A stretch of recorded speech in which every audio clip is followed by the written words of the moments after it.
10 பூண்டு பல், 10 பல் வெங்காயம், சின்ன வெங்காயம் பாருங்க. கட்டாயம் சின்ன வெங்காயம் தான் டேஸ்ட்டாக இருக்கும். கருவேப்பிலை, கொத்தமல்லி கொஞ்சம் எல்லாம் போட்டு நல்லா வதக்கிக்கலாம். கட்டாயம் பெருங்காயம் போடுங்க. அவசர குழம்புனால் டேஸ்ட்டாக இருக்கும். 1/4 ஸ்பூன் பெருங்காயம், சீரகம், மிளகு, பெருங்காயம்லாம் கட்டாயம் போடணும். சாம்பார் டேஸ்ட்டாக இருக்கும், உடம்புக்கு நல்லது. நல்லா அந்த வெங்காயம் பூண்டெல்லாம் இந்த எண்ணெயிலே நல்லா வதக்கணும். நல்லா வதங்கிட்டு பாருங்க.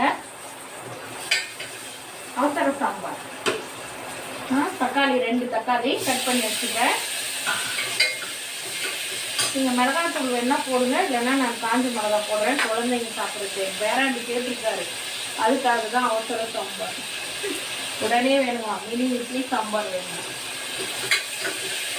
எல்லாம் சாப்பிட்டாங்க உங்களுக்கு